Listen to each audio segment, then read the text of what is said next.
Bueno, somos Bea y Lucía y en el vídeo de hoy os vamos a hablar de dos filósofos, Locke y Rousseau. Locke fue un filósofo del siglo XVII que se considera como una de las figuras más importantes del empirismo, lo que quiere decir que el conocimiento se adquiere a través de la experiencia. Además, defendía el liberalismo, que es una corriente política que establece que la soberanía está en manos de la sociedad, no del rey, y defiende también la separación de poderes jurídico y ejecutivo.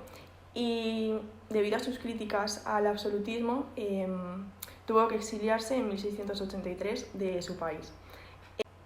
Además, defiende que existen 4 derechos inalienables para el hombre, es decir, que no se le pueden negar, que son la propiedad privada, la libertad, la vida y la búsqueda de la felicidad.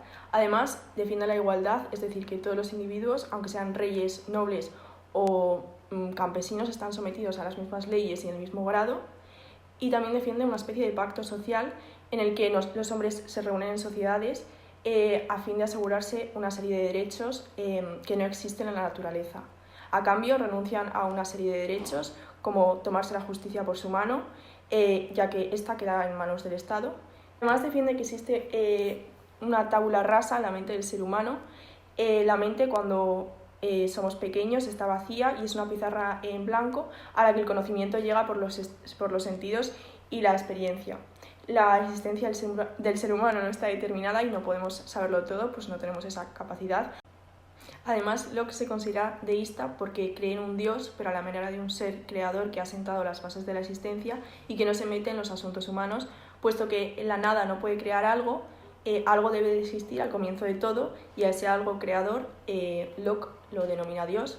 Además, defiende la inducción, mientras que los racionalistas como Descartes establecen un modelo de conocimiento deductivo que va de lo general a lo particular. Locke y los empiristas apuestan por un modelo inductivo. Solo a través de la experimentación de casos particulares se puede adquirir un conocimiento general. La mente del hombre está vacía y todo conocimiento le llega por los sentidos y la experiencia. Bueno, yo os voy a hablar de otro filósofo, Rousseau, de años posteriores del siglo XVIII, que fue un experto dentro de su ámbito, la política y la filosofía, y desarrollaba ideas parecidas y contradictorias a las de Hobbes y Locke. También sus profundas contradicciones lo separaron de otros representantes de la Ilustración como Voltaire y se ganó su repulsión. Y fue considerado uno de los primeros escritores del prerromanticismo. Defendía que el ser humano es bueno por naturaleza y defendía la siguiente afirmación y explicaba que la sociedad pervierte la bondad de los individuos. Su principio se basa en que el hombre es un ser naturalmente bueno, amante de la justicia y del orden. En cuanto a la política, defiende la soberanía nacional y la voluntad general. También apoya el Estado republicano, que expresa la voluntad del pueblo, y en este Estado social son necesarias las reglas de conducta creadas mediante la razón y la reflexión de la voluntad general, que se encarga de desarrollar las leyes que regirán a los hombres en la vida civil. Además, Rousseau plantea que la asociación asumida por los ciudadanos debe ser capaz de defender y proteger. Asimismo, Rousseau le abre paso a la democracia, de tal modo que todos los miembros reconocen una autoridad a través de una ley común en un mismo cuerpo político y que la obedecen porque nace de ellos mismos. Por el contrario, considera que los sistemas políticos basados en la independencia económica y el interés propio llevan a la desigualdad, el egoísmo y la sociedad burguesa. El hombre sale de su estado natural de libertad porque le surgen necesidades de supervivencia, después de la creación de algo artificial, ya que el hombre no es sociable por naturaleza y no nació para estar asociado con otros. Bueno, la moral y la razón se hacen evidentes en la sociedad al establecer un modelo normativo capaz de crear un orden social que evite la dominación de unos sobre otros. En este aspecto, la formación de la sociedad hizo necesaria la creación de entidades que regularan los derechos y deberes de los hombres, perdiendo así la libertad de tomar posesión de lo que tenían a mano. Y los adoctrinó a olvidarse de sus antiguos sentimientos y manera de vivir sencilla y los impulsó a superar a sus semejantes, provocando la pérdida de la igualdad, o mejor dicho, dando nacimiento a la desigualdad. Estableció las diferencias entre el hombre civilizado y el hombre salvaje. Estas venían dadas por las situaciones que estos se enfrentaban en su diario vivir y definían su comportamiento con los demás. Por un lado, el hombre civilizado se ve motivado por un deseo de ser superior a los otros, con el propósito de crear distinción entre ellos y los demás. En esta nueva sociedad, las almas no son ya visibles, ni la amistad posible, ni la confianza duradera, porque ya nadie se atreve a parecer lo que es. Es un mundo artificial y la comunicación humana se hizo imposible. Por otro lado, el hombre salvaje no presentaba este problema. Él no vivía en sociedad porque no lo necesitaba, pues la naturaleza le proporcionaba todas sus necesidades. Todos por igual tenían derecho a una parte de las tierras que habitaban. El salvaje vive para sí mismo. El hombre social, siempre fuera de sí, no sabe vivir más que en la opinión de los demás, y de este único juicio deduce el sentimiento de su propia existencia. Bueno, ahora vamos a comparar ciertos puntos de cada filosofía, porque hay puntos en los que coinciden y otros en los que se diferencian. Por ejemplo, Locke cree que en el estado natural el ser humano tiene el derecho a castigar. Si alguien atenta contra los derechos inalienables, por ejemplo, el derecho a la propiedad, el derecho a la vida y el derecho a la búsqueda de la felicidad, esta persona tiene el derecho a castigar a quien ha atentado contra sus derechos. Y lo que se hace en la sociedad es firmar un pacto social por el cual el ser humano entrega el derecho a tomarse la justicia por su mano a cambio de otras ventajas, otros derechos, como por ejemplo que este organismo, que esta sociedad creada, castigue, según unas leyes, la injusticia. Vale, por el contrario, Rousseau defiende un sistema político en el que no es necesario castigar a nadie porque se basa en la voluntad general, que esto es que las fuerzas del gobierno, del Estado, recogen los intereses comunes de todo el mundo y la ley se basa en ellos, sin dejar a nadie de lado. Entonces, defienden los intereses comunes, evitando así conflictos en la sociedad. Rousseau defiende un Estado republicano anarquista que no recoge ninguna autoridad ni líder supremo, por lo que el poder recae en el pueblo.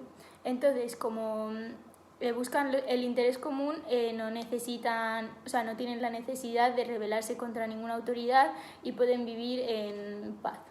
En cambio, Locke defiende que si en algún momento el monarca o el líder atenta contra la ley natural, contra los derechos del pueblo, el pueblo tiene derecho a rebelarse porque la sociedad se basa en un pacto social y en el momento en que este pacto no se cumple, el pueblo recupera el derecho a rebelarse y a castigar a quien está atentando contra sus derechos. Sin embargo, encontramos una especie de contradicción en el liberalismo de Locke porque en su empirismo él defiende que no existen conocimientos al nacer, es decir, que el ser humano es una tabula rasa, pero luego cuando habla de liberalismo, de su política, sí que dice que existen unas leyes innatas, o sea, unas ideas innatas, que es la ley natural, que está en todos los hombres y que es como una especie de razón por la que se guía su política.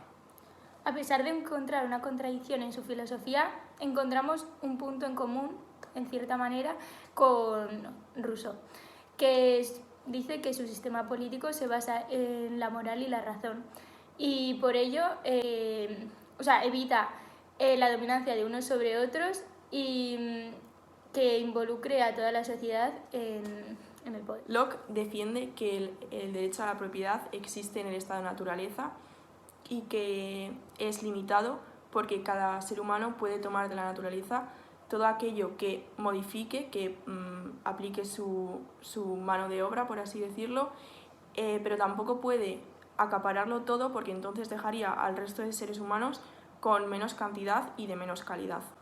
Sin embargo, para la filosofía de Rousseau, el derecho de propiedad no existía en el estado natural, ya que cuando vivían en función del sedentarismo, cada uno tomaba de la naturaleza sus necesidades sin generar ningún tipo de conflicto.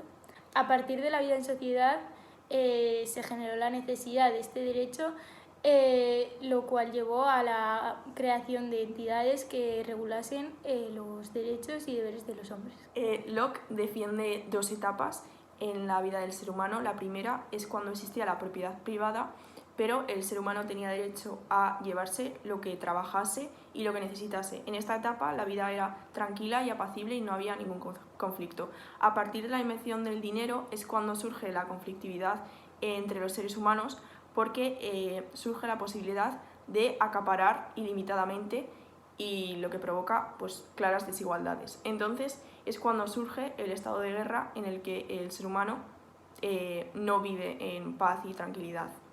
A diferencia de Rousseau, que lo que defiende es que toda la propiedad privada es la que lleva a los conflictos, no solo el dinero no solo a partir de la creación del dinero, sino el derecho a la propiedad en general.